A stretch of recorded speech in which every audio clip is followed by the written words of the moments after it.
Hello.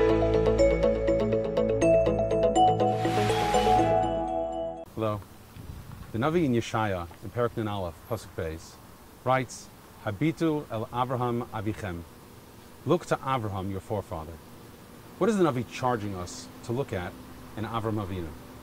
The Rambam in his Moreh Nevuchim explains as follows: Lechu b'drachav, v'heminu b'torato, v'hitnahagu b'midotav. Follow in Avraham's ways, have faith in Avraham's teachings, and conduct yourself in accordance with Avraham's character traits. In other words, we are directed to emulate Avraham Avinu and to learn from his actions. In Parshat Vayera, we learn a persuasive lesson from Avraham Avinu regarding the power of positive influence. The key to this lesson is an oddity in the first section of Parshat Vayera. The Parsha continues uninterrupted by any pei or samach from the story of the three malachim until after the destruction of Sodom.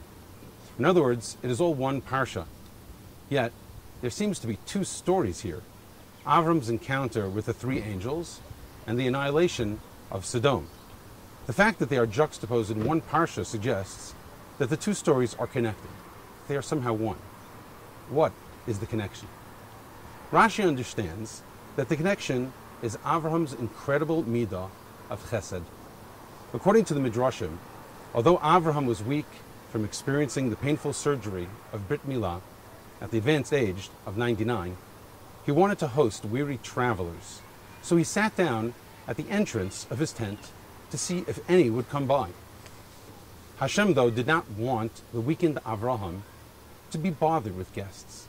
So he caused the sun to burn hot upon the earth to discourage anyone from traveling that day. Yet Avraham was perturbed and sent out Eliezer, his devoted servant, to search for weary travelers. When Eliezer came back empty-handed, though, Avram got up to conduct the search himself, although he was weak and the day was brutally hot. It was at this point that Hashem sent the angels in the form of weary travelers to prevent Avram from performing an exerting search for guests. And when Avram saw them, the Torah says he rushed to greet them. And then he rushed to tell Sarah to prepare some cakes.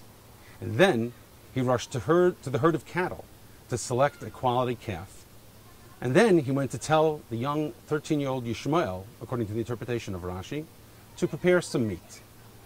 Interestingly, Avraham could have had all the food prepared without rushing about or involving his elderly wife and young son.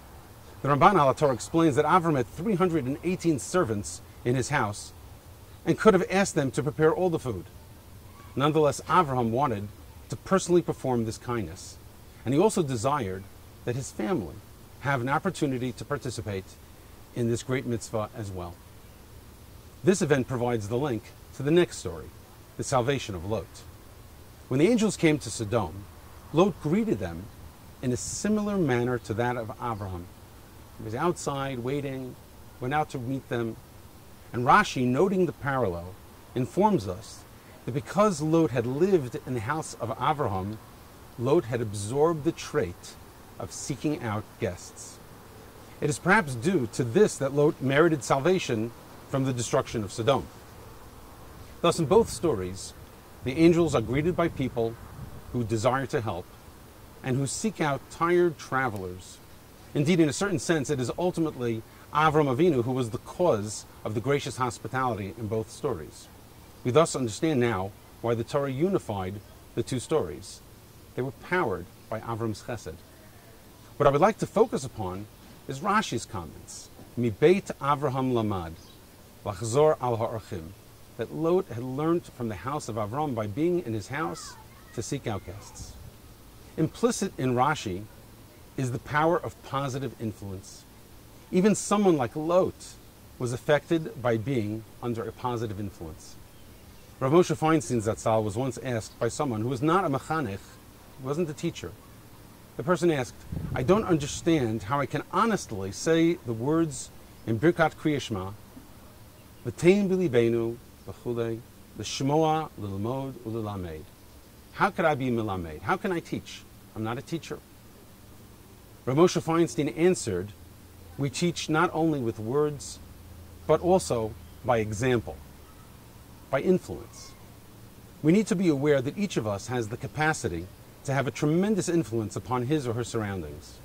We should never underestimate how even providing a kind word or holding the door open for someone or giving a warm smile can be so impactful for the ones around us.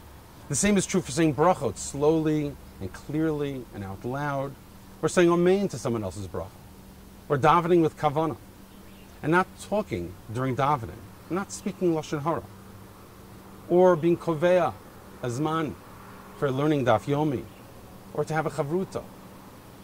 All of this has the power to reverberate beyond the moment of our good deed. And similarly, the opposite is true.